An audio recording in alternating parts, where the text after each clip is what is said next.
যুক্তরাষ্ট্রের president Donald Trump এবং ইসরায়েলের প্রধানমন্ত্রী বেনিয়ামিন নেতানিয়াহুর বিরুদ্ধে ফতোয়া জারি করেছেন ইরানের শীর্ষ শিয়া ধর্মীয় নেতা আয়াতুল্লাহ নাসের মাকারেম শিরাজি। এই ফতোয়ায় তিনি ট্রাম্প ও নেতানিয়াহুকে আল্লাহর শত্রু বলে উল্লেখ করেন। তিনি বলেন যে ব্যক্তি বা শাসক ইসলামের নেতা বা শীর্ষ ধর্মীয় ব্যক্তিত্বকে হুমকি দেয়, সে যুদ্ধ পিপাসু বা সৃষ্টিকর্তার বিরুদ্ধে যুদ্ধে লিপ্ত ব্যক্তি হিসেবে বিবেচিত হবে।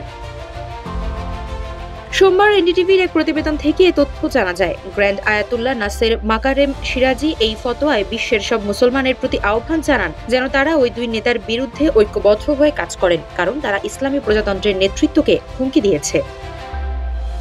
ফতোয়ায় বলেন যে ব্যক্তি বা শাসক ইসলামের নেতা বা শীর্ষ ধর্মীয় ব্যক্তিত্বকে হুমকি দেয়, সে যুদ্ধ পিপাসু বা সৃষ্টিকর্তার বিরুদ্ধে যুদ্ধে লিপ্ত ব্যক্তি হিসেবে বিবেচিত হবে। ইরানি আইন অনুযায়ী যারা সৃষ্টিকর্তার বিরুদ্ধে যুদ্ধ করে তাদের শাস্তি হতে পারে মৃত্যুদণ্ড, শূলবিদ্ধকরণ, অঙ্গচ্ছেদ অথবা নির্বাসন। ফতোয়ায় আরও বলা হয়েছে, এই শত্রুদের সঙ্গে মুসলিম বা কোনো ইসলামী রাষ্ট্রের পক্ষ থেকে যে কোনো ধরনের সহযোগিতা বা সমর্থন অবৈধ এবং নিষিদ্ধ। সব মুসলমানের উচিত এই শত্রুদের কথাবার্তা ও কাজের জন্য তাদের অনুতপ্ত করা।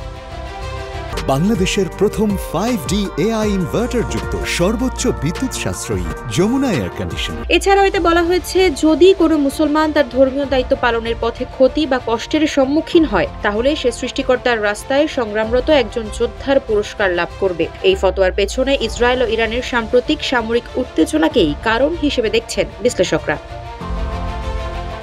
ইরানি ধর্মীয় নেতারা এর আগেও ফতোয়া দিয়েছেন। ইরানের অন্যতম ভয়ঙ্কর ফতোয়া জারি হয় 1989 সালে। লেখক সালমান রুশদির শয়তানি আয়াত উপন্যাস প্রকাশের পর তার বিরুদ্ধে মৃত্যুদণ্ডের ফতোয়া জারি করা হয়। অনেক মুসলমান মনে করেছিলেন যে বইটি তাদের ধর্মকে অবমাননা করেছে। সেই ফতোয়ার পর রুশদিকে আত্মগোপনে যেতে হয়।